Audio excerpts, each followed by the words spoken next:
Welcome to another episode of My Wakeup Call. This is the podcast where I get to know my guests and want to go deeper with them. And it's rare. I think it's up to a couple handfuls. I've done 520 episodes. But it's up to a couple handfuls of people that I've had on a second time. And Tiffani Bova is one of them. And you'll very quickly understand why I wanted her back. Let me tell you a little bit about her. She's the author of the new book, The Experience Mindset, Changing the Way You Think About Growth. She's the global customer growth and innovation evangelist at Salesforce. And she's the Wall Street Journal bestselling author of Growth IQ. And we talked about that last time we had her on, and she was wonderful. You can find that one by just doing a search for it. Over the past couple decades, she's led large revenue producing divisions at businesses ranging from startups to the Fortune 500. She was a research fellow at Gartner, and her cutting edge insights. So that's a lot to live up to there, Tiffani. Cutting edge insights. We're going to want to hear a bunch of them. Help Microsoft, Cisco, Salesforce, Hewlett-Packard, IBM, Oracle, SAP, AT&T, Dell, Amazon. She knows a little bit about technology, I guess, and other prominent companies expand their market share and grow their revenues. She's been named one of the top 50 business thinkers in the world by Thinkers 50 twice. And she's the host of her own podcast, What's Next with Tiffani. And welcome back, Tiffani. Oh, thank you for having me. I'm honored to be one of the handful of guests. Well, you more than deserve it. And I will ask you, since the theme of this podcast is my wake-up call, if you were to step back and kind of look at your career, your journey, what you notice. One of my favorite quotes I stole from Warren Bennis. He was a mentor of mine, and he stole it from Saul Bellow. And the quote was, "Be a first-class noticer." Because when you notice, it's different than looking, watching, and seeing. And you're a first-class noticer. So please tell us what you notice in the world, what you're noticing in the world as it's coming at us at warp speed, and talk to us. Sure. I think that is a great quote. I've actually never heard it, so I may borrow it from Mark. How about that?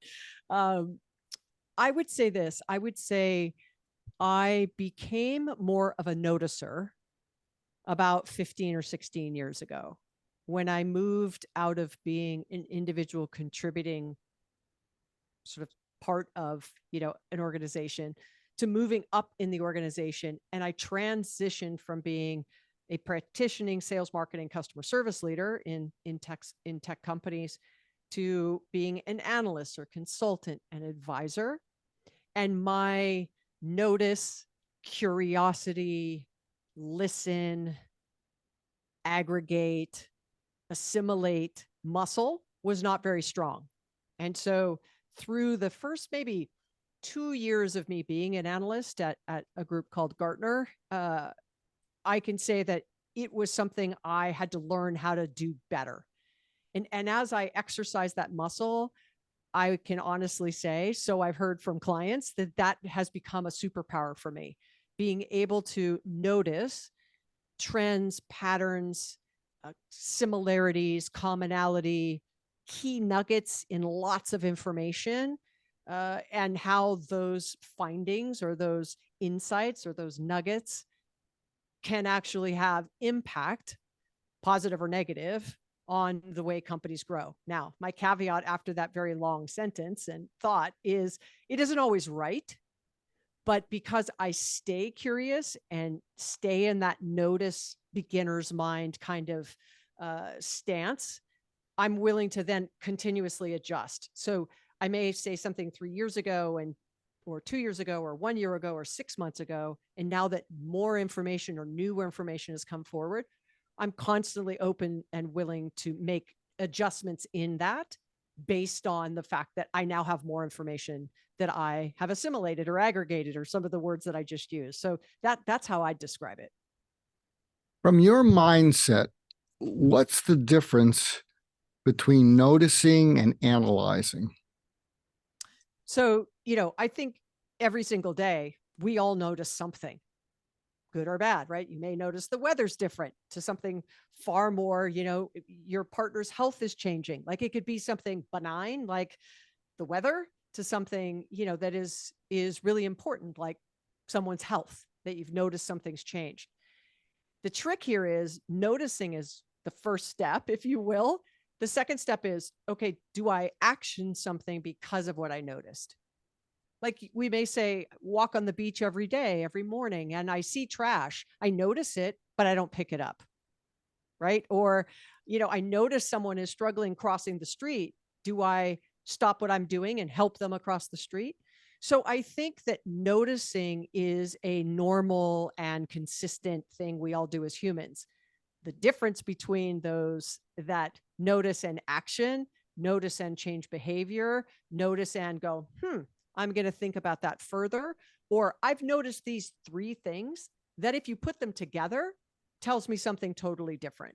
And so I think that's a double step process. You can't just notice, because it'd be hard not to notice things throughout the day as a human being. But it's that, what do you then do with that information that you've just gathered?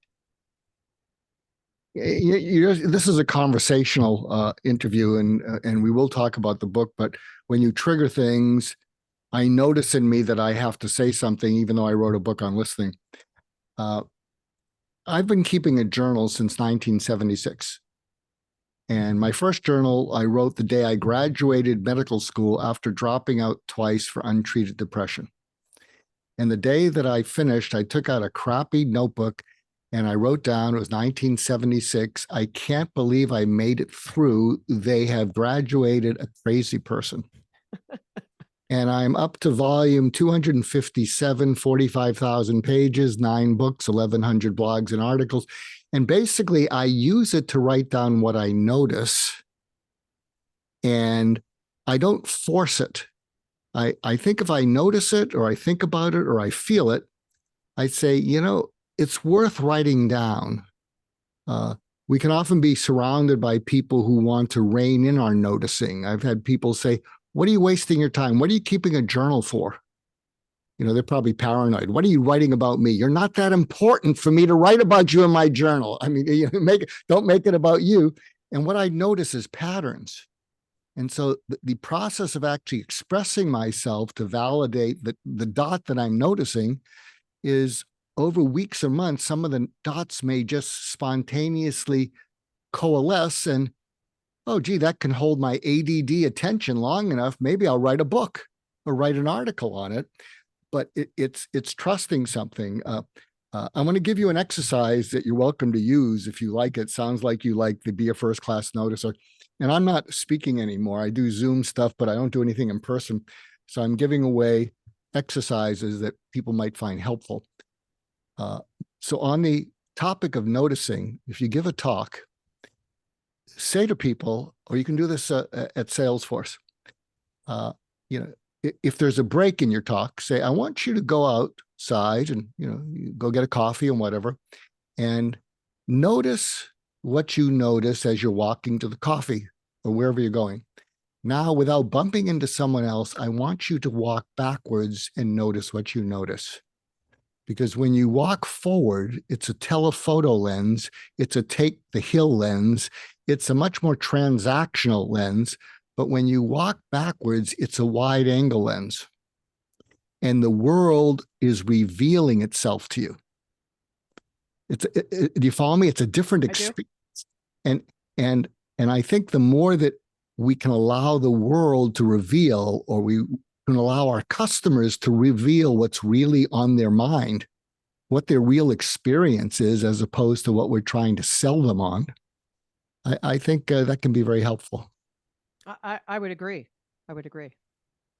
So drill down into this wonderful book, and something I mentioned to you that my listeners and I think your readers are going to be listening for nuggets where they say to themselves, I never would have looked at it that way. I never would have thought of that.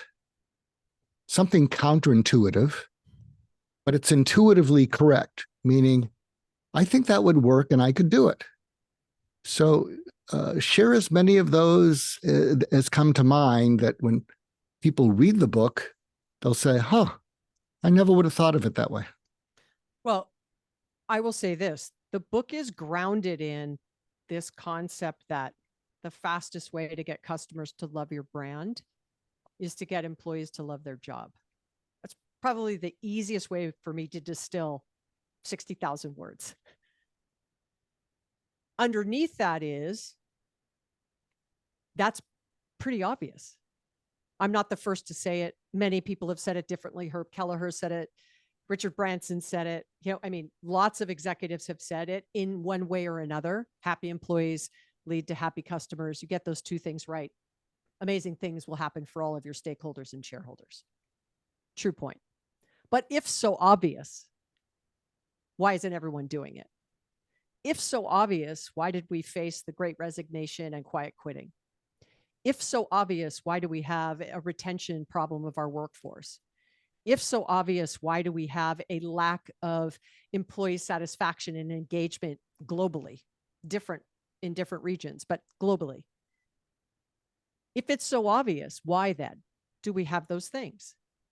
And so going back to your earlier comment about noticing, I think many executives walk forward in noticing what they notice, but they don't walk backwards to get a much more macro view of what's happening and also listening for different things. When you walk backwards, your other senses are firing. When you walk forwards, your eyesight is guiding you for what you're doing. So I'd say it's the how do you get executives to walk backwards in this metaphor and have a beginner's mind to say, we might have always done it this way, or we may be experiencing incredible growth. Both of those things are good, but it doesn't then mean it will translate into future that will continue to serve its purpose going forward. So I'd say to you that in the hundreds of conversations I've had about the research that is really the foundation from the book, I heard three things. One is what I just said. If it's so obvious, why isn't anyone doing it? Why isn't everyone doing it? Second is, okay, I get it. I believe you. Now what? And then, in no particular order, the last one is kind of an old mindset of, okay, well, who owns this? And that goes back to like control, budget, headcount, sphere of influence, right? I'm going to try to land grab a new concept in the organization and be the one that brings it home. And that's why I called the book The Experience Mindset, because this is a mindset shift around, it is not about someone owning it. It's about the company having a very different operating philosophy, that sort of listen, learn, adjust, walk forwards, walk backwards, walk sideways, right? All of the ways you can capture these signals and then behave differently because of it. So I'd answer it that way, because I think the foundation of this, there's been hundreds of books written about the power of employee experience, if not thousands. There's been thousands of books for sure written about the power of customer experience, but very few have gotten into the intersection and the connection and the interdependency between the two. Can I offer an observation or insight? Because I learned from you, and I hope you can learn from me. When you said about how do we get people to take action on what they know to be true, I think another way of saying that is people don't do what's important to them. They do what they care enough about. Or what they're measured on. Well, and they care about what they're measured on, because there's a direct connection between that measurement and compensation, promotion. Right. And so I got to produce numbers, but it's not that they love numbers. They love that, well, if I can show something measurable, then when it's my performance review time, I can actually show them numbers that I accomplished uniquely by me, which means I, may deserve something more than they thought I was entitled to. Yeah, but I don't know if they ever care about the number. They care about the compensation, and the means to that end is the numbers, right? Right. Look, I'm more of an emo guy than you are. I mean, I'm a therapist, and who's expanded a little bit into the business world.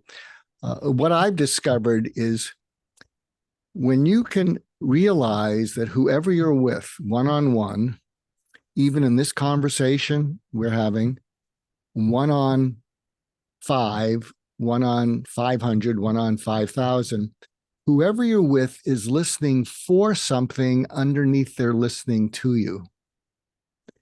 And what they're listening to you is transactional listening.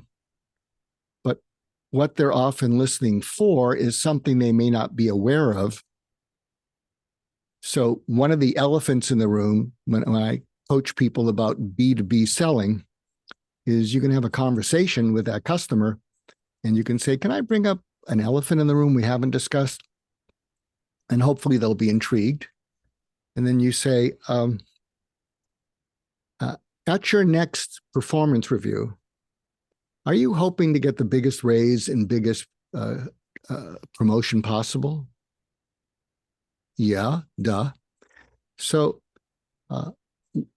what would you need to get done that would cause your boss to give you the biggest raise or promotion? And then they're thinking, and then there's a double elephant. And they'll tell you whatever it is. And then you can reverse engineer to how you might be able to provide them with something that will do that. But the double elephant is, and then you can say this to them, I think what you're listening for is what will get your boss the biggest raise in promotion, and that causes him or her to know that you uniquely contributed to their biggest raise in promotion. And hopefully, if you have a decent boss, they'll pay it forward or they'll pay it downward. And so can we reverse engineer from whatever that looks like into the conversation we're having? And that can often flip a conversation from transactional to something else, because people say they don't think about that because they're just thinking, am I going to get into trouble if I buy from, if I hire you, if I engage you, is this going to, so they're thinking too narrowly. And so if you can always realize that whoever you're with is listening for something. I coach someone I had on the podcast, and she talks about gravitas, and that's what it talks about. And one of the things I suggested to her is, because I'm not doing these talks anymore myself, is try this on your next talk. When you're in front of people and they're all wrestling and you want to get their attention, go up to the microphone, pause, scratch your chin and go, huh, and then walk away for about 2-3 seconds, then come back and then you go, huh, and you scratch your chin. They're all going to be looking at you, and you're going to, and what I told her, given the topic is gravitas, is I just put myself in your shoes and I have a sense of what you're listening for. Can I run it by you? I think if you came here for a talk on gravitas, it's because many of you think you're incredibly unmemorable. Many of you think you're just so easy to forget. And you want to see if you can change that. You're like the Cheshire Cat. You smile and you disappear. And you're hoping to change that because, first of all, it hurts. But if you could have more presence and gravitas, it might work for you. So do you follow? It's a way of engaging. One of the things that I try to share with people, and I'm going to ask you to do this, is try to be compelling to open people's minds and convincing to get them to take action. And a lot of people will come off with convincing. Let me tell you the numbers. Let me tell you what the research shows. And if they have energy like you do, I've seen you on stage, you're like a motivational person. And, oh, I'd like to be like Tiffani. Boy, she's such an extrovert. Little do they know, but she's such an extrovert with all that energy. But a lot of times they don't implement, because when that energetic person leaves, they're like a motivational pump and the pump leaves. So I think it's important to try to be compelling to open people's minds. And I think given the experience mindset, it overflows with possibilities to do that. Yeah, I mean, you said a lot, so Okay. I don't know where to jump in on that, because there was a lot of really good stuff. Well, we'll take it anywhere you want. I'm an introvert, so when I start talking, I can't shut up, but I promise I will now. No, that's okay. I mean, it was good stuff. There was a lot of things, but I was listening, right? I wasn't listening to answer. I was listening. So, um, uh, I think that there's a few things I'd say on what you've just said. I think there is a difference between people who, you used a sales example, who are there in the kind of, and you said the term B2B, business to business. In the book, The Experience Mindset, I propose that we change that. And I actually said B4B, the number four, a play Ooh, on it, right? ooh, go for it. So B4B is, I am a business for you and your business to help you be successful. The two action is very like, I'm here to tell you what I want to talk about, what it's about. I want you to buy so I can hit my commission, so I can get a raise, so et cetera, et cetera, et cetera. When it's for somebody or for a company, all of the sudden everything shifts. And so B4B, B4C, right? Business for consumers. And then I even said business for E, or employees. So business for employees. What are businesses doing for them, not to them, right? Like, employees want to feel like you're doing something to make my life at work, which absorbs a third of my life, 9,000 or so hours. I want to find some joy in what I'm doing. So don't do it to me, do it for me. Let's do it together, kind of a thing. So if you can shift, when I was selling, it was not so much about me closing quota, which was important. Obviously, I wanted to earn money and I wanted to get a promotion and all of those things. But I early on had this for mentality. How can what I'm selling, how can it help my customers be successful? And sometimes it meant I walked away. This isn't right for you. It's not only not right, maybe it's not right now, or maybe it's not right at all, but it established this high level of trust that when I showed up and I go, I think this is good for you, the people on the other side of the table believed me more. It wasn't that they felt I was just trying to shove a deal through at the end of the quarter or whatever, which, by the way, doesn't mean it's always perfect. And there aren't times where I'm trying to close the deal. But I think that mindset of in service for reap so many different kinds of rewards, because then you are listening for very different signals. The elephant in the room is different. It is success based. Their success is your success. If they're not successful, you're not successful. Not if I'm successful, they're successful. It just doesn't work. So that's a little spin on it. And I had a lot more in the book on this sort of concept of shifting to the number four instead of the number two.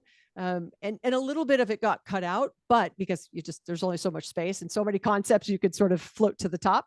But there's enough in there. And I think that's how I've sort of listened for how do I help change the conversation in something that's familiar, B2B, B2C, and just a little bit of a twist. People go, huh, right? Pause for that second, walk backwards. What's the walk backwards on the four instead of the two? And I think that's where really incredible conversations happen.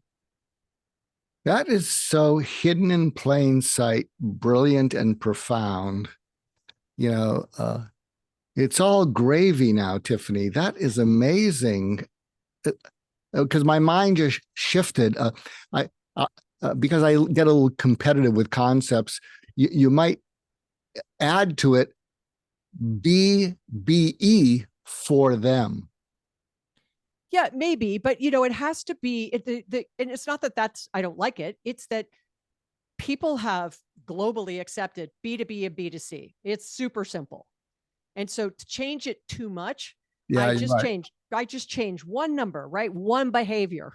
And Totally. in what you do for a living, like it's too many things. It gets to that people go, I don't know what they're talking about.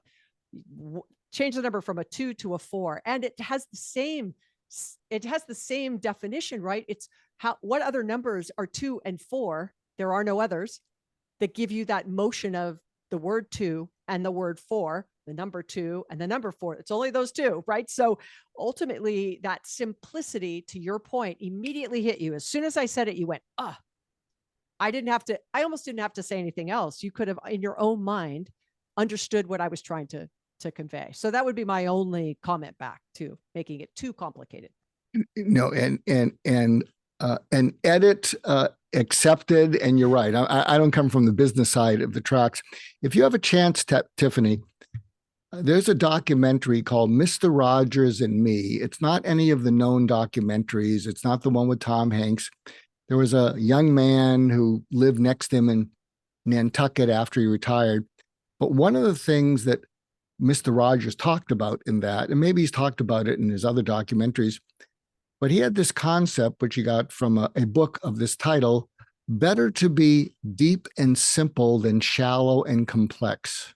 Right. Because the more complex something is, the more people will smile like deers in the headlight and say, that's very smart. I'm not going to do anything with it because I'm confused, but it's very smart. And what you just said, B for B, is very deep and very simple. I applaud you on it. Well, I can tell you that going back to what we were saying a few minutes ago about the sort of superpower, the first book, Growth IQ, was a modernization of growth strategies people have had for 100 years, literally. One of the main concepts in it was the Ansoff matrix, which is sell more to existing customers, sell more to, sell existing products to existing customers, sell existing products to new customers, sell new products to existing and new products to new. That it's a 2x2 from the 60s. 4 of my 10 growth paths are those 4 growth paths. But when he did that in the 60s, there was no social media, big data, internet. The speed of business was very different. So I modernized it. Well, I did the same thing in experience mindset. Harold Levitt had come up with the Levitt Diamond, which was people, process, and technology, PPT. And so I added culture. And people, process, and technology means something very different than it did in the 70s.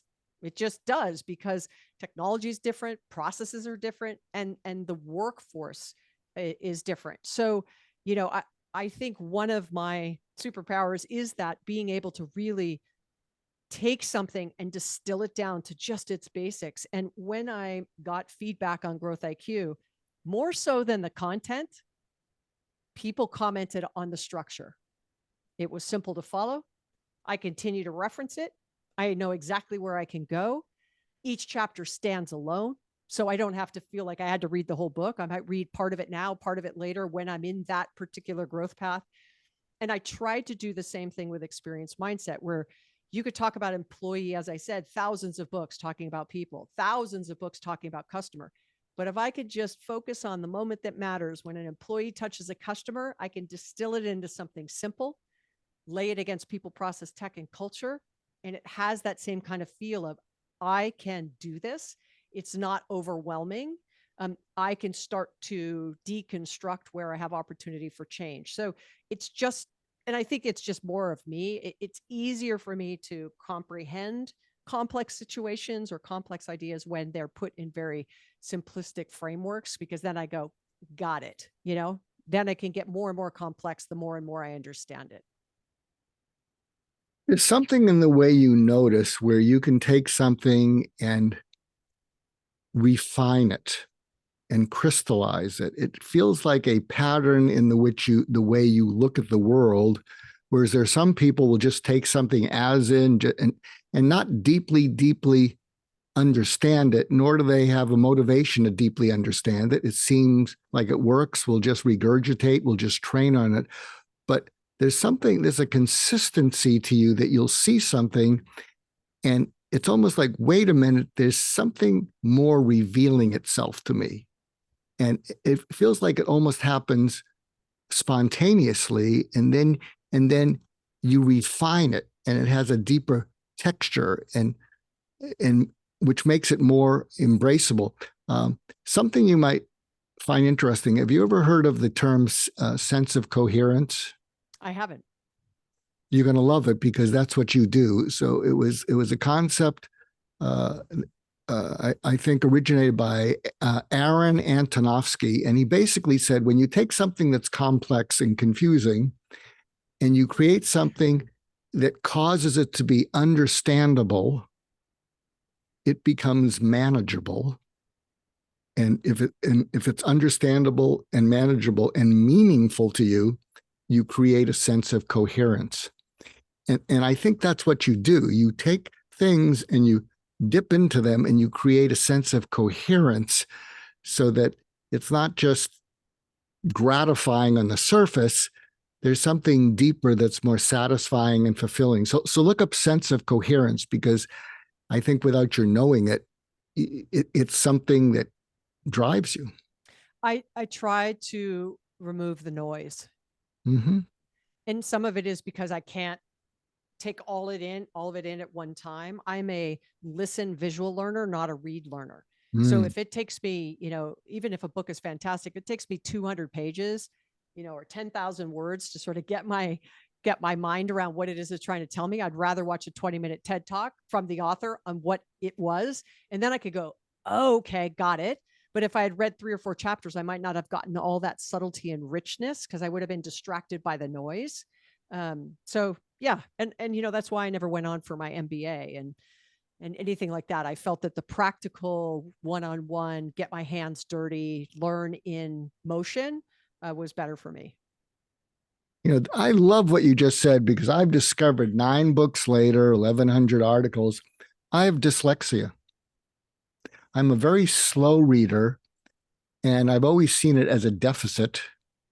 And I've always thought that I'm slow, I'm stupid, and I've seen it as a negative. But I think what's happened is that there's so much noise and it's so distracting that I get more from a conversation, from a TED talk, from this conversation. That's not to say I won't read the book. And knowing you and your past books and listeners, they're highly readable. But you just gave a nice positive thing to my self-esteem, because I have much more self-confidence than self-esteem, and my self-esteem has always taken a hit because of this dyslexia. But maybe I'm just being discerning. Maybe I just don't like the noise. I think when we went to school, I know me for sure, that, there wasn't options in ways in which you could consume what you're asked to learn. It was buy your books, read your books, take a test, read the test, take the test, read another book. It was just read, test, read, test, read, test. And if, to your point, mine was not dyslexia, but mine was definitely that it was just flat out boring for me. Like there was no substance, there was no story, there was no hook. There was just dry, right? It was just dry academic. Teach me, I forgot it already after the test, right?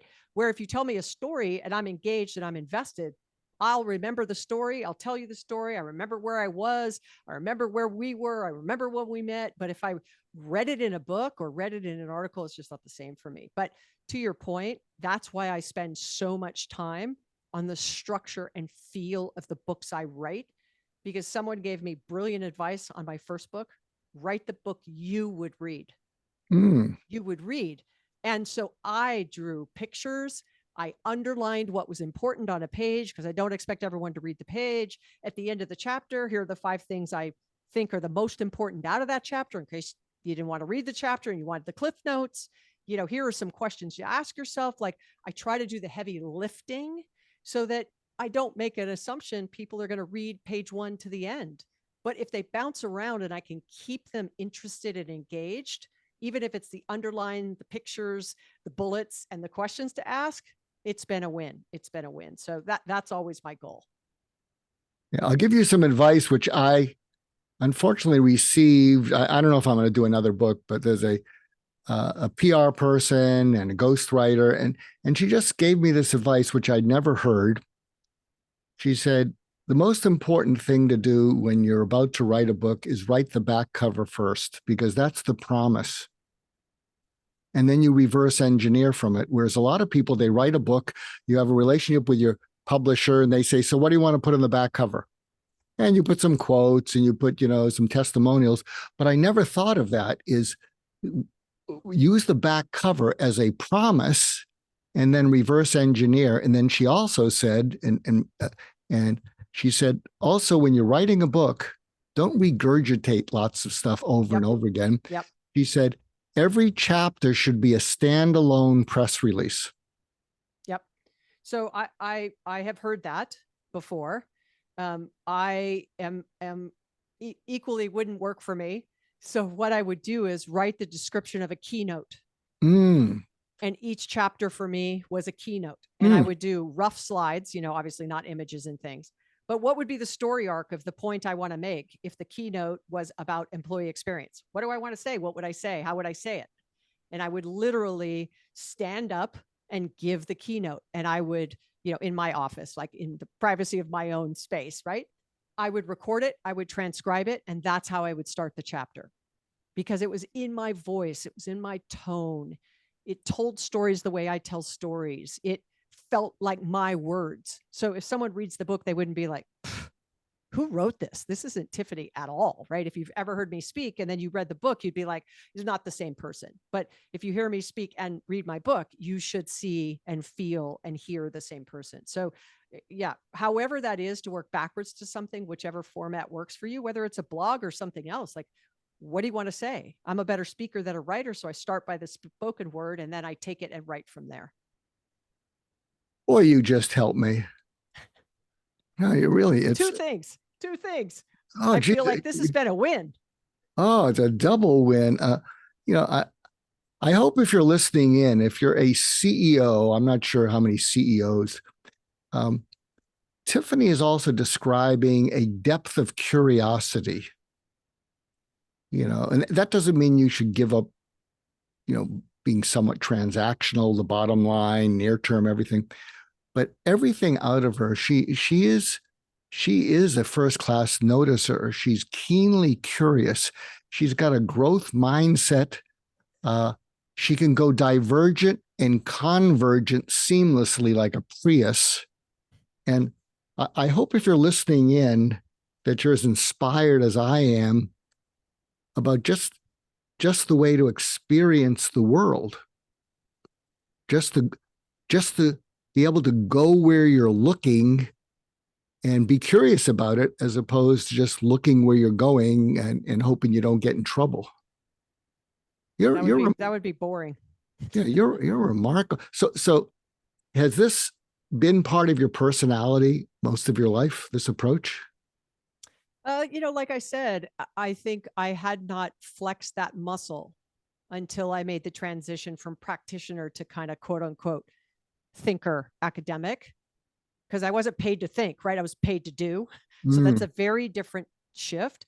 But I would say the biggest challenge I see with leaders today is they still behave in the do category. They don't give themselves enough time or permission to think and to have that beginner's mind, carve out time every day, have conversations with people who don't report to them, reach across the aisle to employees all over the organization, to customers, really become a listener. And if you're not listening 1, 2, 3 hours a day and you're just talking, you are really missing the wonderfulness that can be change.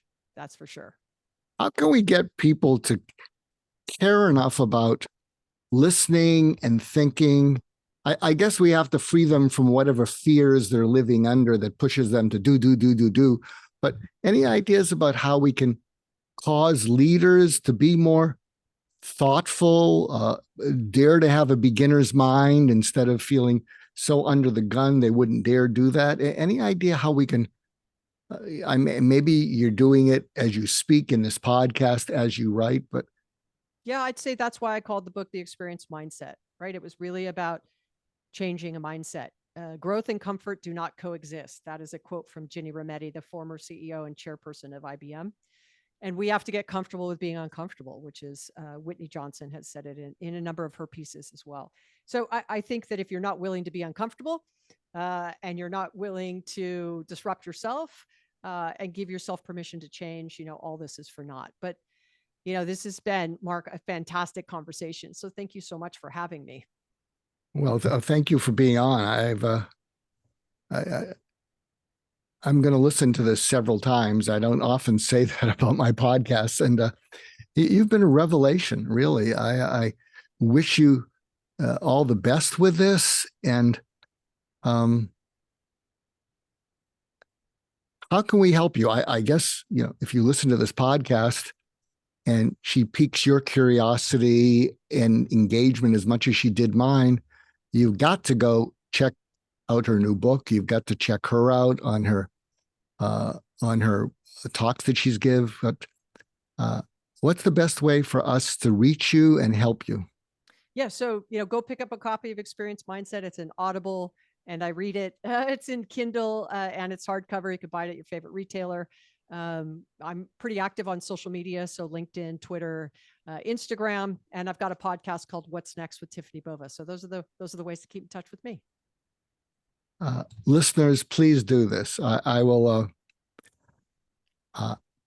get the book, and if you don't learn something from it and you don't get anything from it, I will give you your money back. Oh boy, don't say that. But I hope you will enjoy it. Yeah. Oh, that's true. Okay, if you're one of my haters and you want to make some money, right, okay, right, yeah. No, and you're a little passive aggressive. Well, I don't even know why you'd be listening to this, but I will guarantee that you will get something out of it. It will change the way you think, and it will change the way you live, and hopefully the way you lead. So, thank you so much for being on, Tiffani. You've been wonderful. All right, thank you, Mark. Thanks everybody for listening. And thank you for listening, who listens in. And please subscribe, share this with other people. And when wake up calls come your way, wake up before you take a nap. Okay. Take care, everyone.